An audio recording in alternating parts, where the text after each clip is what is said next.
This show is really a love letter to my mother, my sister, and the women who raised me. And it really, the protagonist is my mother. I grew up in a very strict Pentecostal church environment, and when I came out as gay in the 80s, it wasn't a pleasant experience. And my mother went on a journey and expanded her humanity and transformed her thought.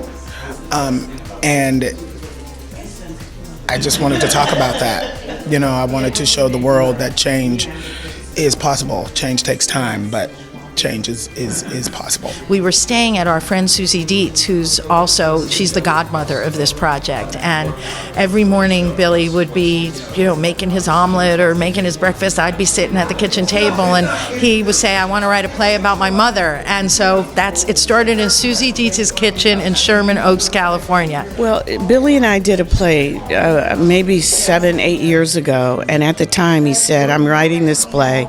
I have a role in mind for you." And I was like, "Oh, you're writing, great." And we've been doing workshops of it for like 4 years. So the character I play is Maxine. She is his mother.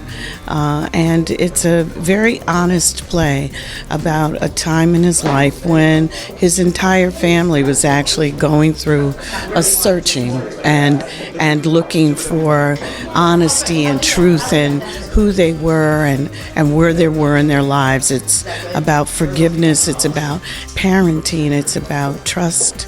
And he really is written quite an extraordinary play. Billy is a personal friend of mine, has been for many, many years.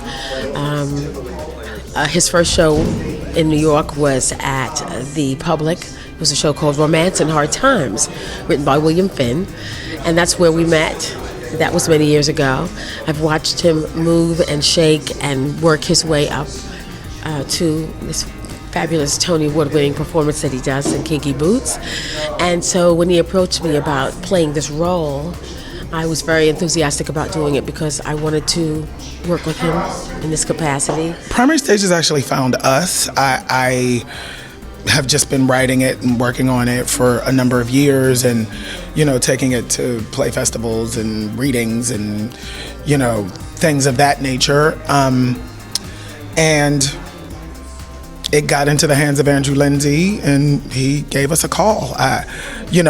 In the interest of full disclosure, Andrew and I went to college together, and we were in the same class at Carnegie Mellon, so I don't know if that played a part, but maybe it did, and I hope so. What can I say about Billy Porter, the playwright? I think that everything that they've seen Billy on stage do, he applies to his writing. And I think that now that he's reached this level of success, he's not on cruise control. He is running this marathon and at the front of the line. Billy the playwright is very open. He is very open to the suggestions that this incredible cast has to offer him. He's there in the room with us, and so he's open to making changes and to giving us the freedom to really act out these roles and make them live. He's very open. Has a collaborative spirit as well. But I think he is making a real change in his life. And he has a real natural ability to write characters. I have had to sort of extract myself from the process so that I can let the creatives in the room, the energy in the room, find their own version of it. Right. And then I come in and I step in and I see what they've done. And if it doesn't have the energy and the spirit that I want a moment or a section to have, then I will say something. But it's very rare that I have to. He's always been an honest person. I think anyone that knows Billy knows that about him, maybe even painfully honest sometimes.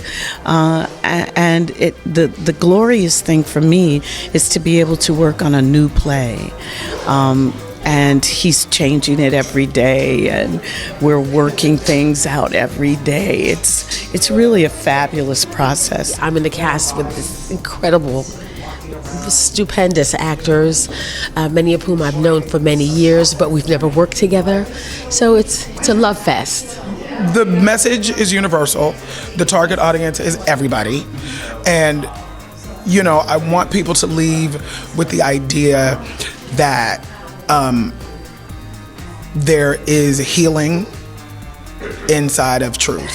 There is forgiveness inside of the truth. And no matter how scary that may be, it's the only way to move forward in life. So I hope people can leave with that.